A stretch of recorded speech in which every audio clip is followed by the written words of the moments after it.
Doctor BR Ambedkar ఆశయ సాధనకు ప్రతి ఒక్కరూ పునరంకితం కావాలని వైఎస్ఆర్సీపీ ఉత్తరాంధ్ర రీజనల్ కోఆర్డినేటర్ మాజీ మంత్రి కురసాల కన్నబాబు ఉద్ఘాటించారు. రమణీయపేట వైద్యనగర్లోని వైఎస్ఆర్ కాంగ్రెస్ పార్టీ కాకినాడ రూరల్ నియోజకవర్గ క్యాంపు కార్యాలయం నందు డాక్టర్ బిఆర్ అంబేద్కర్ వర్ధంతి సందర్భంగా మాజీ మంత్రి వర్యులు కురసాల కన్నబాబు చేతుల మీదుగా డాక్టర్ బిఆర్ అంబేద్కర్ చిత్రపటానికి పూలమాల వేసి నివాళులర్పించారు.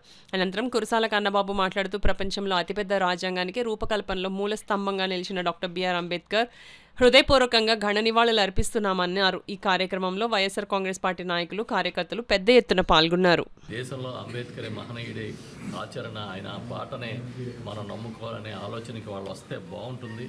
లేకపోతే ఇలాంటి కొత్త సాంప్రదాయాలకు మీరు తెరదీస్తే ఈ రాష్ట్రంలో ప్రజాస్వామ్యానికి అర్థం లేని పరిస్థితి ఏర్పడుతుందని చెబుతూ మేమందరం కూడా ఎప్పుడు అంబేద్కర్ గారి స్ఫూర్తిని అందిపుచ్చుకుంటాం. గౌరవ ముఖ్యమంత్రిగా జగన్మోహన్ రెడ్డి గారు ఉన్నప్పుడు ఆయన బడుగు బలహీన వర్గాల కోసం, అణగారిన వర్గాల కోసం ఏ విధంగా సంక్షేమాన్ని, అభివృద్ధిని అమలు చేశారో మనం చూసాం.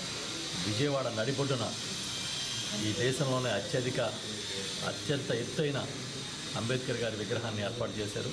ఇవాళ దాన్ని కూడా నిర్లక్ష్యం చేసే పరిస్థితికి ప్రభుత్వం వచ్చింది. ఇది శోచనీయమని చెబుతూ అంబేద్కర్ ఒక వర్గానికి, ఒక కులానికి, ఒక మతానికి సంబంధించిన మహనీయుడు కాదు. ఆయన భారతదేశానికి ఆస్తి లాంటి వాడని చెప్తాం.